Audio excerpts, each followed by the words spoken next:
Yes FM, l'info dont tout le monde se fout, sauf nous. Oui, on s'en tape aujourd'hui d'une analyse révélée par Le Matin. Il y a une nouvelle analyse, encore une analyse qui s'attarde pour rassurer les mâles de la longueur et la largeur normale de notre zizi. Ouh là là, sujet délicat, je le sens. Oui, un sujet délicat, Valentine, un sujet dur, surtout en matinale si j'ose dire. Un travail publié dans une revue d'urologie nous sort un graphique qui représente la distribution de la taille d'un pénis au repos ou en érection.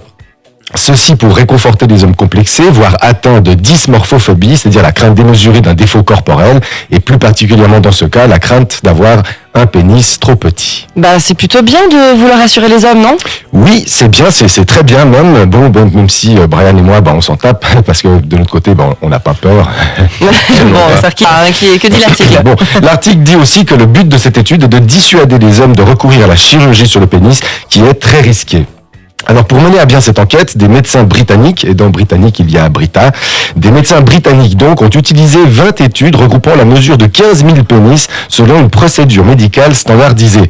D'après ces graphiques, chers auditeurs inquiets et chères auditrices inquiètes, la longueur d'un pénis au repos est en moyenne de 9,16 cm et de 13,24 cm si on l'étire au repos. Alors déjà, je sais pas pour toi Brian, mais moi je veux bien qu'on mesure mon pénis au repos, mais si le médecin commence à tirer dessus pour voir son élasticité, moi je lui en colle une direct. Il y a des chances que je fasse pareil. Puis je vois pas vraiment l'intérêt de mesurer l'étirement au repos. Ouais, non, moi non plus, on est d'accord. Alors On mesure un morceau de peau. c'est ça. Alors peut-être que chez les cow-boys, pour qu'ils s'en servent de la sauce, c'est intéressant. Peut-être chez les marins pour arrimer son bateau à une autre bite. Mais à part ça, moi je vois pas l'intérêt. En tout cas, messieurs, ne vérifiez pas cette longueur-là, vous risquez de vous faire mal. On nous donne aussi la circonférence moyenne au repos, à savoir 9,31 cm. Alors, si la circonférence ne nous intéresse que moyennement, vous en conviendrez, juste comme ça, moi, ce qui m'impressionne, c'est de se dire que la longueur du pénis au repos fait moins que le centimètre de son tour. Je sais pas si vous réalisez, la circonférence est plus longue que la longueur. Moi, au début, ça m'a un peu surpris. Du coup, j'ai trouvé ça surprenant. Alors, je me suis dit, tiens, je vais vérifier. Alors, Sarki, je suis d'accord que c'est étonnant de se dire que le tour est plus long que la longueur au repos, mais sérieux, t'as vérifié? Oui, j'ai vérifié, j'avoue, ça me gêne un peu de le dire parce que j'ai vérifié, mais c'était pas sur moi. Ah non. Bon, passons maintenant aux dimensions en érection. C'est là que ça devient intéressant. Pour la circonférence, on est à 11,66 cm. Mais la circonférence, je vous l'ai dit, on s'en tape un peu. Pour la longueur, attention, révélation, messieurs, soyez prêts à être rassurés ou pas. La longueur moyenne d'un pénis en érection est de 13,12 cm. Alors j'entends d'ici déjà le soulagement de nos auditeurs qui ont retenu leur souffle sur le quai Wilson complètement bouché. Moi j'espère, Sarkis, que tu n'as pas créé d'accident de la route avec cette révélation. Hein. Alors, si la plupart des hommes ont déjà mesuré leur kiki en érection, bon. Mais c'est vrai, sérieusement, vous le faites? Oui, je pense que la plupart des hommes, à un moment donné, ont pris un mètre et puis on regardait. Mais là, on a des auditeurs qui entendent cette chronique, qui sont devant leur volant peut-être, et qui ne savent pas la longueur du leur. Et puis là, justement, ils sont en train de stresser pour se demander s'ils sont normaux. Alors, qu'est-ce que j'ai fait ?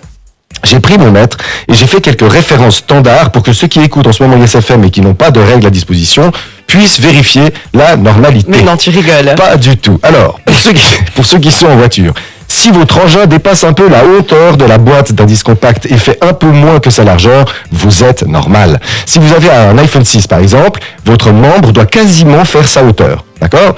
Si vous êtes en train de faire la cuisine, par exemple, et que vous avez une boîte de riz basmati corps à cuisson 11 minutes, c'est un poil plus que sa largeur. Si vous êtes en train de jouer du piano, eh bien, votre zigounette doit couvrir du dos au la.